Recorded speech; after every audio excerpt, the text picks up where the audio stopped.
All right, if you hear any weird noises in the background, let me shut this off. I put the original oscillator back in, and I had to use one of these to measure the frequency. My HP frequency counter doesn't go low enough in sensitivity to pick up the oscillator. I thought that was funny. But anyway, I want to give you an update. This unit here uses a Varactor diode. Okay, it drifts for an entire hour.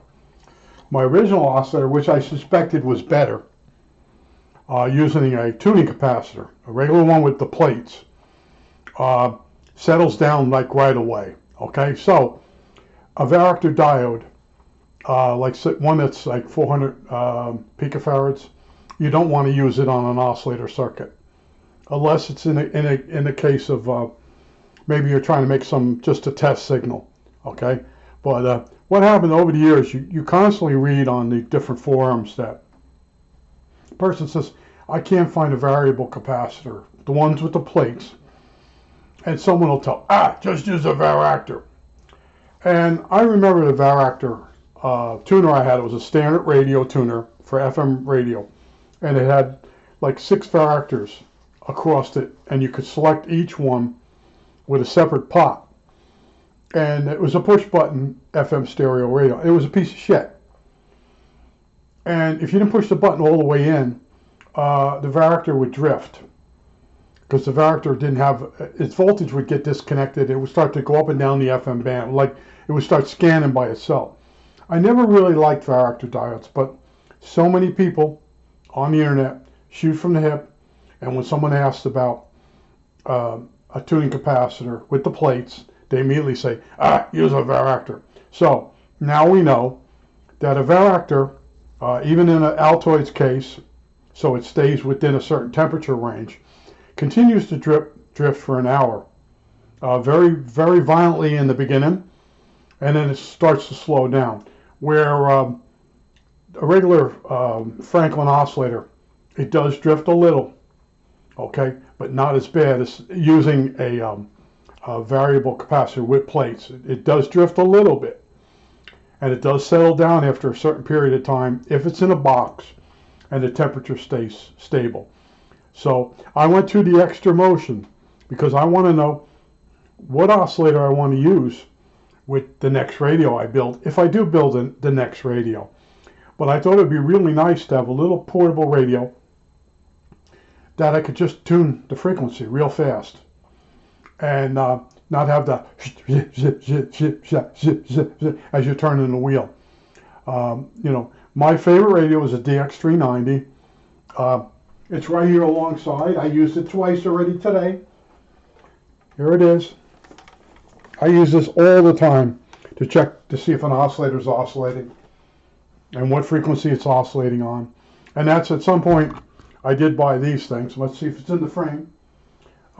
This does work pretty good, but it takes what 0.64 seconds to read. Okay, and that does work. If you're building lab equipment and you want to, and you can calibrate this thing. There is a calibration adjustment on it. I found that somehow I managed to reset it and lose my 455 offset. Then I went to my second unit that I had used, and I found it was still set for 455. So somehow, putting my hands on it or whatever, voltage got across and did some type of reset to the processor. So, you know, I now know that don't use a Varactor diode unless it's used in a wide tuning circuit where a slight bit of capacitance change with temperature won't bring the house down. Okay, but they do use Varactors on old television sets, had them, and but they're not a 400 picofarad one. In other words, if you have 400 picofarads of capacitance on a Varactor diode, any type of temperature change is going to change that capacitance a certain amount. So if you want to really, I won't say stable, well, let's say stable oscillator, and you want to use a Varactor, don't use a really large value because they are affected by temperature. And I went all over on the internet trying to find this information, and I had to do it myself. I just kept finding the same guys going around in different conferences, and they just shoot from the hip. They make stuff up. And I tell you, I actually, when I get the time, I go back through and I run different experiments. Like the reason I settled with a Franklin oscillator, it uses 2 transistors, and it puts out a very clean sine wave. It's very reliable over a wide range of frequency, and that's what I wanted originally. And it's fairly temperature, not temperature sensitive. It's a pretty decent oscillator. Now, if I find something better, I'll go with that. Now, there are different oscillators that are better than a Franklin as far as frequency stability, but they only good within a small range. And like I want my radio to be between 80 and 40 meters. Okay, 1 dial. Okay, that's what I want, and that's the goal. And little by little, I'm getting there. I mean, I built 2 ammo can radios, and they both do 80 and 40 meters, but they don't have digital readout.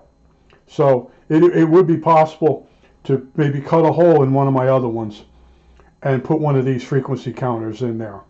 Okay, but I want a smaller unit. The real dream was to lay in bed and have a radio that sat in my lap, digital readout. And I saw this, and like I said, it's a steaming piece of shit. It doesn't pick up anything with this little antenna.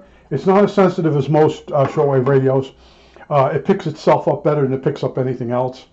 It's a piece of junk. But I just wanted to tell you, if you build an oscillator and you want to use a Varactor diode in there, make sure you stay under 100 picofarads, because the 400s that I have, the thing keeps drifting for a whole hour before the diode finally stabilizes. And if you want to pick up sideband, you can't have that amount of drift. You know, when the guy, you do his voice, yeah, I feel okay today, yeah, well, and you'll keep having to touch it up, touch it up, touch it up. You'll drive yourself crazy. But that's what I do, the experiments. And you know, like I said, I had 700 videos, and I used to do experiments and report back to people. But some people didn't like it. Oh, I never had that problem. They're throwing shit around, you know. Now I have a different way of dealing with it. I don't argue with them. I just delete the message. That's what Shango 66 does. You don't like what someone says? Delete the message. Let them go bother somebody else. I think that's it. All right, that's it.